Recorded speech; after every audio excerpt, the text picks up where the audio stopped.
بسم اللہ الرحمن الرحیم۔ عزیز طلبہ، اردو کا آج پہلا لیکچر جو ہے حصہ نثر سے شروع کیا جا رہا ہے۔ پہلے یہ کوشش رہی کہ کالج کے کھل جانے پر باقاعدہ کلاس میں آرٹ سبجیکٹ کو پڑھایا جائے، لیکن چونکہ یہ معاملہ جو ہے وہ کافی پیچیدہ اور ڈیلے ہوتا جا رہا ہے، اس لیے فیصلہ کیا گیا کہ اس کو بھی آن لائن سٹارٹ کیا جائے تاکہ بچوں کا وقت ضائع نہ ہو۔ تو اس سلسلے میں یہ گزارش تھی کہ کیونکہ لیکچر جو ہے وہ 2-3 دن ہی رہے اور اس کے بعد یہ وبا کے آنے سے کالج کو بند کر دیا گیا۔ سب سے پہلے تو ہم سب کی دعا ہے، ہم سب اللہ کی بارگاہ میں دعا کرتے ہیں کہ اللہ ہمارے ملک کو، تمام انسانیت کو، بلکہ اس وبا موذی مرض سے نجات عطا کر اور اس وائرس کا خاتمہ فرما۔ تو طلبہ، یہ فیصلہ کیا گیا کہ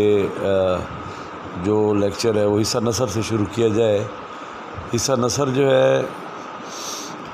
آپ لوگ 10th کلاس میں پڑھ کے آئے ہیں،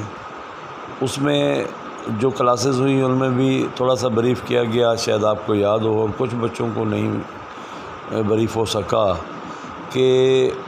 10th کلاس میں اور فرسٹ ایئر میں ایک فرق ہوتا ہے، ماس کا بھی ہوتا ہے اور اس کے جو وضاحتیں ہیں، جو تشریحات ہیں، اس کا بھی ہوتا ہے۔ جو سلسلہ شروع کیا گیا، جو 10th میں آپ سب دیکھتے ہیں کہ آپ کو پیراگراف دیے جاتے تھے تشریح کے لیے، تو وہ 5 نمبر کے ہوتے تھے۔ اس میں انڈر لائننگ میننگ جو ہیں وہ ان کی بھی معنی بھی لکھنے ہوتے تھے، وہ بہت مشکل ہے، مطلب مختلف ہے۔ فرسٹ ایئر میں جو ہے مشکل الفاظ کے معنی نہیں ہوتے، صرف اس میں فرق یہ ہے کہ کویشچن 15 نمبر کا ہے اور اس کی جو ڈویژن ہے، جو بعد میں بھی ڈسکس کریں گے ہم، وہ 1+1+3+10 کی ہے۔ امپورٹنٹ سوال ہے یہ اقتباس کی تشریح، اور مشکل بھی ہے اور لینتھی بھی ہے۔ اور دوسرا اس کا کویشچن آتا ہے خلاصہ سبق، آپ پہلے بھی 10th کلاس میں خلاصہ لکھتے آئے ہیں۔ اس میں خلاصہ جو ہے وہ 2 سے 2.5 سے 3 پیجز تک چلا جاتا ہے۔ یہ چیپٹر پہ ڈیپینڈ کرتا ہے وہ کتنا لینتھی ہے، اور 2 خلاصہ جات امتحان میں آتے ہیں، ایک خلاصہ کرنا ہوتا ہے۔ تو شروع کے چیپٹر جو ہیں یہ بہت امپورٹنٹ ہے خلاصے کے لیے بھی اور تشریح پیراگراف کے لیے کی۔ تیسرا اس میں ایک جو پوائنٹ آتا ہے وہ آتا ہے اس میں کہ کس طرح اس میں سے آبجیکٹیو بھی ڈھونڈے جائیں، کیونکہ آبجیکٹیو 5 نمبر کے آتے ہیں پورے حصہ نثر میں سے، اور اس میں ہمیں ظاہر ہے اس سبق کو غور سے پڑھنا ہوگا تاکہ ہمارا وہ مسئلہ بھی حل ہو جائے۔ تو ہم بات کر رہے تھے کہ اس کا جو ہے پہلا سبق، اس کا جو عنوان ہے اسوہ حسنہ صلی اللہ علیہ وآلہ وسلم، اس کے مصنف ہیں سید سلیمان ندوی رحمۃ اللہ علیہ۔ پہلے تو اس کے مصنف کے حوالے سے کچھ باتیں کر لوں۔ یہ تشریح پیراگراف میں اور ایون خلاصے میں بھی 2-1 لائنز مصنف کے حوالے سے بھی لکھی جا سکتی ہیں، زیادہ تو نہیں لکھا جاتا، ٹو دا پوائنٹ بات کی جاتی ہے۔ اس میں جو ہلکا سا تعارف میں آپ کو بتا دیتا ہوں، آپ اس کو ذہن نشین کر لیں، اور چونکہ آپ کے پاس یہ ریکارڈڈ ہے۔ اور سید سلیمان ندوی جو ہیں، ان کا تعلق انڈیا کے ضلع پٹنہ کے ایک گاؤں سے ہے، اور خاص بات یہ ہے کہ مولانا شبلی نعمانی رحمۃ اللہ علیہ کے تربیت یافتہ ہیں، ان کے شاگرد ہیں، اور جو ان کی وجہ شہرت بنی وہ ظاہر ہے عظیم نسل جو ہے لکھنؤ کی ندوۃ اس مدرسے میں یہ رہے، اور دارالمصنفین جو ہیں اس کے بھی ممبر رہے، اور انہوں نے جو ہے وہ سیرت النبی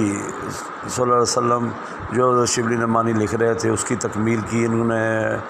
لیکن کمال ہے، اگر آپ سیرت النبی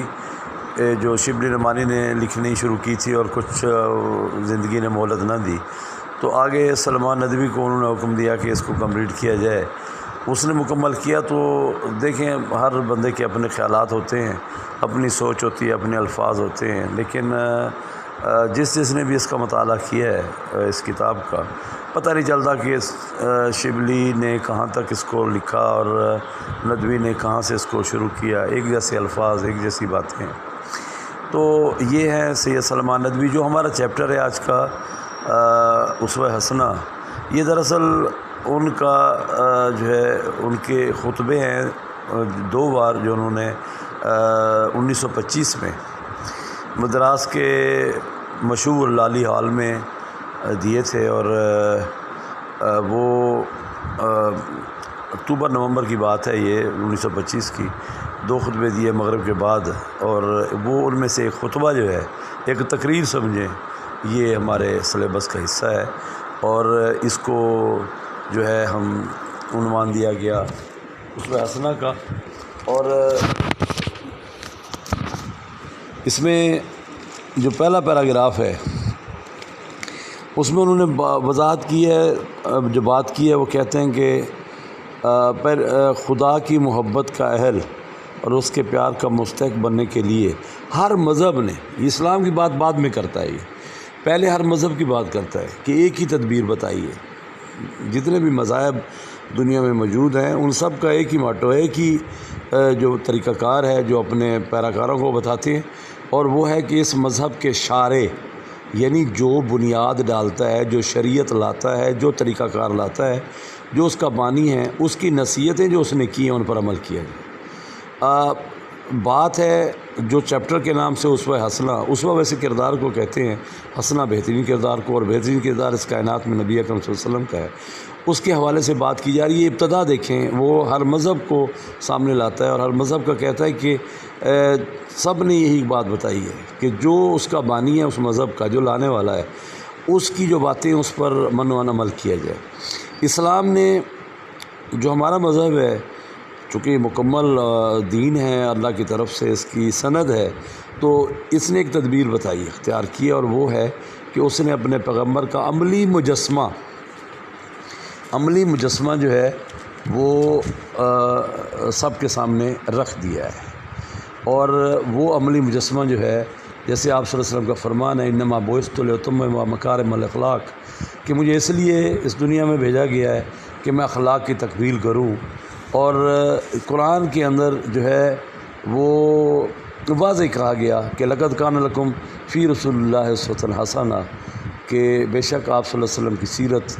آپ صلی اللہ علیہ وسلم کی زندگی جو ہے وہ ہم سب کے لیے بہترین نمونہ ہے۔ تو اسلام نے پیش کر دیا عملی مجسمہ، اور چونکہ آپ صلی اللہ علیہ وسلم کی زندگی جو ہے پوری کی پوری، ان کی راتیں، ان کے دن، ان کی بیٹھنا، ان کا سونا، اٹھنا، بیٹھنا، سب کچھ اسلام کے مطابق ہے، اس لیے اس کی پیروی اور اتباع کو خدا کی محبت کا اہل اور اس کے پیار کا مستحق بننے کا ذریعہ بتایا گیا ہے کہ اگر آپ اس پر عمل کریں گے، آپ صلی اللہ علیہ وسلم کی لائف کو، اس کو اپنی زندگی کا حصہ بنائیں گے، تو آپ اللہ تعالیٰ کی محبت اور پیار کے مستحق گردانے جائیں گے۔ چنانچہ اسلام میں 2 چیزیں، آبجیکٹو بھی ہے یہ، وہ 2 چیزیں جو ہیں وہ ہیں کتاب اور سنت۔ ظاہر ہے کتاب جو ہے اس کا حوالہ قرآن پاک کے حوالے سے ہے، اور سنت وہ آپ صلی اللہ علیہ وسلم کی زندگی ہے۔ سنت ہے راستہ، طریقہ، جو آگے بھی اس کو وضاحت کی ہے اس میں۔ وہ کہتے ہیں کتاب سے مراد خدا کے احکام ہیں جو قرآن مجید کے ذریعے سے ہم تک پہنچے، اور سنت جو ہے وہ اس کا لغوی معنی راستہ کے، یہ آبجیکٹو بھی امپورٹنٹ ہے کہ سنت کے لغوی معنی راستے کے ہیں، اور وہ راستہ جس پر مظہر ہمارے نبی اکرم صلی اللہ علیہ وسلم خدا کے احکام پر عمل کرتے ہوئے گزرے، یعنی آپ کا عملی نمونہ جس کی تصویر احادیث میں بصورت الفاظ درج ہے کہ آپ نے کیا کیا، فلاں موقع پہ کیا بات کی، فلاں یہ جو اتنا مجموعے ہیں سیاستہ جو آپ نے اسلامیت میں بھی پڑھا ہوگا، جو 6 کتابیں ہیں، مختلف مؤلفین نے اس کو ترتیب دیا ہے، اس میں امام بخاری ہیں، سنن ابی داؤد، اور اس طرح کی جو کتابیں آپ اسلامیات میں پڑھیں گے، یہ تمام کی تمام احادیث ان لوگوں نے اکٹھا کر کے تحقیق کر کے مسلمان آنے والی نسلوں کے لیے ایک بہترین جو پڑھنے کے لیے عمل کرنے کے لیے چیزیں مہیا کی ہیں۔ غرض یہ کہ ایک مسلمان کی کامیابی اور تکمیل روحانی کے لیے جو چیزیں ہیں وہ سنت نبی صلی اللہ علیہ وسلم ہے، یعنی جو چیز اہم ہے وہ سنت ہے۔ اب دیکھیں قرآن پاک میں کچھ باتیں ایسی ہیں جو اگر ہم ترجمہ بھی پڑھ لیں، اس کو غور بھی کر لیں، تو ہمیں بات چیزیں سمجھ نہیں آتی۔ آپ صلی اللہ علیہ وسلم نے ان کو سمجھانے کے لیے اس کو اپنی زندگی میں لاگو کر کے دکھایا، اور آپ صلی اللہ علیہ وسلم نے دکھایا کہ کس طرح ایز اے انسان انہوں نے اس کو اپنایا کر کے دکھایا، اور اپنا یہ راستہ چھوڑ دیا کہ آپ بھی اس کو کیسے اپنائیں گے۔ تو وہ تمام اشخاص اگلے پیرے میں آپ دیکھیں وہ کہتے ہیں وہ تمام اشخاص جو کسی مذہب کے حلقہ اطاعت میں داخل ہوں، ناممکن ہے کہ وہ کسی ایک ہی صنف انسانی سے تعلق رکھتے ہوں۔ صنف کہتے ہیں قسم کو۔ اب ایک مذہب میں جو لوگ آتے ہیں جو اس کو قبول کرتے ہیں، وہ ضروری نہیں ہے کسی ایک ہی چیز کا سے کام کرتے ہوں، کوئی ایک کلاس سے ہوں، یعنی وہ کوئی سرکاری ملازم ہوں، کوئی مستری ہوں، صرف مزدور نہ ہوں، سردار نہ ہوں، عوام نہ ہوں۔ مطلب یہ کہنے کا اس کا ہے کہ ہر صنف جو ہے ہر مذہب میں شامل ہوتی ہے۔ تو اس دنیا کی بہت بنیاد اختلاف عمل پہ ہے، یہ دوسرا امپورٹنٹ آبجیکٹیو ہے کہ دنیا کی بنیاد جو ہے اختلاف عمل پہ ہے، یعنی مختلف کاموں کے اوپر ہے، جیسے باہمی تعاون اور مختلف پیشوں اور کاموں ہی کے ذریعے سے یہ دنیا چل رہی ہے۔ اب اس میں یہ بات اگر ہم دیکھیں تو اگلے لائن میں بھی وضاحت سامنے آتی ہے کہ اگر ہر مذہب میں ہر معاشرے کے اندر مختلف کام کرنے والے لوگ موجود نہ ہوں تو وہ نہیں چل سکتا۔ تو یہاں پہ وہ مصنف بتانے جا رہا ہے کہ بادشاہ یا رئیس، جمہور عوام کو کہتے ہیں، اور حکام حاکم کی جمع بھی ضروری ہے، یعنی کسی معاشرے میں یہ چیزیں یہ جو شخصیات کا حوالہ دیا ہے یہ ہے، ان کا ہونا ضروری ہے۔ اور محکوم، یعنی جہاں رئیس تھے حکام تھے وہاں محکوم بھی ہوتے ہیں، مطیع و فرمانبردار رعایا بھی ہوتی ہے، رعایا نہیں ہوگی تو بادشاہ کا کیا کام ہے۔ تو امن امان کے قیام کے لیے قاضیوں اور ججوں کا ہونا ضروری ہے کہ قاضی اور جج نہیں ہوں گے تو معاملات کیسے نپٹیں گے، مجرم کو سزا کیسے ملے گی، اور جرائم میں کمی بیشی کیسے آئے گی۔ تو فوجوں کے سپہ سالار ضروری ہیں، اور جہاں سپہ سالار ہوں اور نیچے فوجی نہ ہوں تو سپہ سالار وہ کس چیز کا ہوگا، یعنی وہ بھی ضروری ہیں۔ افسر بھی ہوتے ہیں، غریب بھی ہیں اور دولت مند بھی موجود ہیں۔ تو رات کے زاہد عابد، جو نیک لوگ رات بھر عبادت کرتے ہیں اللہ کی، وہ بھی موجود ہیں، اور دن کے سپاہی اور مجاہد جو اپنی زندگی اللہ کی راہ میں قربان کرنے کے لیے میدان جنگ میں موجود ہیں، وہ بھی ہیں۔ اہل و عیال یعنی اپنے خاندان گھر کے لوگ، اور دوست احباب، تاجر اور سوداگر بھی ہیں، امام اور پیشوا بھی ہیں۔ تو غرض دنیا کا نظم و نسق مختلف اصناف یعنی صنف کی جمع ہے، اقسام کے وجود اور قیام ہی پر موقوف ہے یعنی منحصر ہے، اور تمام اصناف کو اپنی زندگی کے لیے عملی مجسمے اور نمونے کی ضرورت ہے۔ اب یہ تمام جو پیشے اوپر بتائے گئے ہیں، جو کام جن کے ذمہ ہیں، جو لوگ کر رہے ہیں، اب یہ کس کو گائیڈ لائن لیں، یہ کس طرح اپنے کام ساتھ جو ہے وہ ایمانداری سے اس کو برتیں، اس کے لیے ضرورت ہے کسی ایسے نمونے کی جو بادشاہ اپنائے کہ جی فلاں بادشاہ جو ہے وہ ایسے تھا، اس کو اپنا جو ہے وہ اس کو پڑھے، اس کو سمجھے اور اس کے مطابق اپنی بادشاہت قائم کرے۔ اسی طرح وہ اس نے آگے بیان کیا کہ اسلام ان تمام انسانوں کو سنت نبوی کی اتباع کی دعوت دیتا ہے۔ یہ تمام انسان جو اوپر ذکر کیے گئے ہیں کہ یہ سارے کے سارے آپ صلی اللہ علیہ وسلم، جو آپ سمجھتے ہیں کہ آپ صلی اللہ علیہ وسلم نے یہ تمام کام کیے، یہ جو تمام کام اوپر درج ہیں وہ سب کے سب آپ نے کیے۔ وہ کیسے کیے، کس طرح انہوں نے کیے، یہ اس کو غور کرنے کے لیے آپ کو آپ صلی اللہ علیہ وسلم کی زندگی کو دیکھنا ہوگا۔ اور اس میں قرآن میں آتا ہے اطیعوا اللہ و اطیعوا الرسول، اطیعوا اللہ و اطیعوا الرسول، یعنی دو چیزیں ہیں، اللہ اور اس کے رسول کی اطاعت، و اولی الامر منکم، اور اپنے امیر کی اطاعت۔ اب دیکھیں کہ اطاعت جو ہے وہ اللہ کے ساتھ ساتھ رسول صلی اللہ علیہ وسلم کی بھی ضروری ہے، یہ آپس میں لازم و ملزوم ہے۔ تو جب آپ کہ ان میں سے کسی ایک کو اپنائیں گے تو آپ کا اسلام جو ہے وہ مکمل نہیں ہوتا۔ پہلے آپ صلی اللہ علیہ وسلم کی اطاعت ہوگی تو وہ اطاعت دراصل اللہ کی اطاعت ہوگی۔ تو اس میں جو ہے ہم نیکسٹ پیرے میں دیکھتے ہیں کہ انسانوں کے ہر طبقے اور ہر صنف کے لیے سیرت پاک صلی اللہ علیہ وسلم میں نصیحت پذیری اور عمل کے لیے درس اور سبق موجود ہے، یعنی ہر طبقے کے لیے موجود ہے جو ان سے نصیحت لے سکتا ہے اور عمل کر سکتا ہے، اس کے لیے سبق موجود ہے۔ ایک حاکم کے لیے محکوم کی زندگی، یعنی ایک جو حاکم ہے یہ باثر ہے، اس کے لیے جو ماتحت ہے اس کی زندگی، اور ایک دولت مند شخص جس کے پاس پیسے کی فراوانی ہے، اور ایک غریب جس کے پاس روٹی کے لالے ہیں، اور ایک غربت کے لیے اور ایک غریب کے لیے دولت مند کی زندگی کامل مثال نمونہ نہیں بن سکتی۔ یہ تو ہم سمجھتے ہیں کہ ایک دولت مند کیسے زندگی گزار رہا ہے، اس کی رات دن کیسے کٹتے ہیں، وہ کس طرح اپنے بچوں کو، اپنے اہل خانہ کو کے سامنے دولت کی فراوانی سے ان کو تمام آسائشیں فراہم کر رہا ہے، اور غریب کس طرح رہ رہا ہے۔ اب ایک دوسرے کی نقل نہیں کر سکتے۔ غریب آدمی کہے نہیں جی میں تو اس دولت مند کی طرح زندگی کو بسر کروں گا، ناممکن ہے۔ تو اس لیے ضرورت ہے کہ ایک عالمگیر جو پوری دنیا میں چھائی ہوئی ہے اور دائمی اور ہمیشہ کے لیے ہے، وہ پیغمبر کی زندگی صلی اللہ علیہ وسلم کی ان تمام مختلف مناظر کے رنگ و برنگ پھولوں کا گلدستہ ہو۔ کوئی ایسا پیغمبر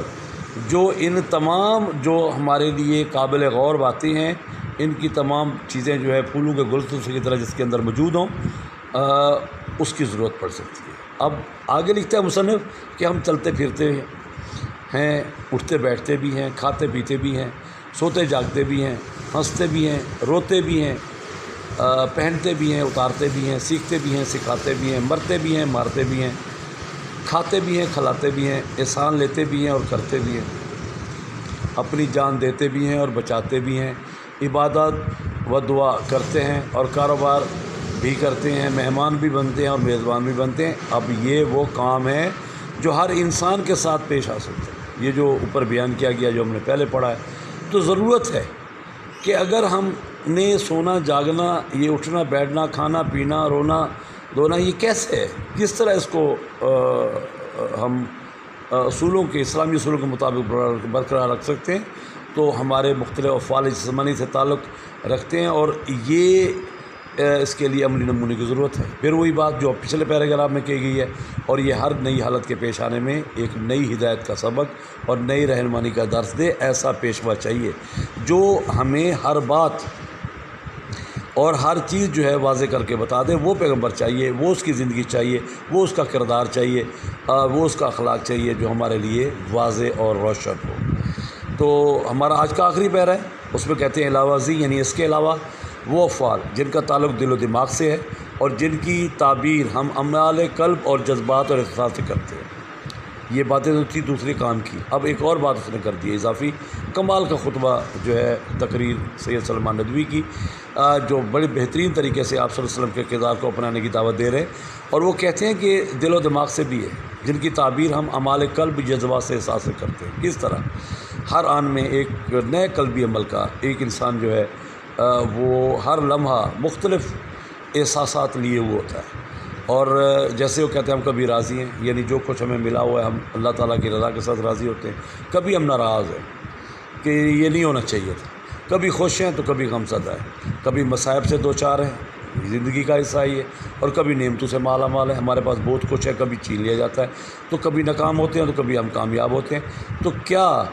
ان تمام حالتوں میں ہمارا رویہ کیا ہونا چاہیے، ان حالتوں میں ہمارے جذبات کیا ہونے چاہیے؟ تو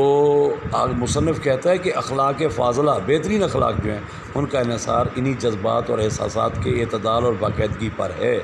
کہ یہ اگر کوئی دلی طور پہ راضی نہیں ہے، خوش نہیں ہے، تو وہ اپنی باتوں کا وہ کس طرح کرے، وہ کس طرح اظہار کرے کہ اللہ تعالیٰ بھی ناراض نہ ہو، اور اللہ تعالیٰ جو ہے ہمیں اپنے تمام جو ہے اپنی مہربانیوں سے اس کا ازالہ کر دے۔ تو احساسات کے اعتدال اور باقاعدگی پر ہے، ان سب کو ہمیں ایک عملی سیرت کی حاجت ہے، ضرورت ہے۔ حاجت کا معنی ضرورت ہے، اور وہ ضرورت آپ صلی اللہ علیہ وسلم کے اس کے مطابق اس کی زندگی کو پڑھنے سے ہی حاصل ہو سکتی ہے،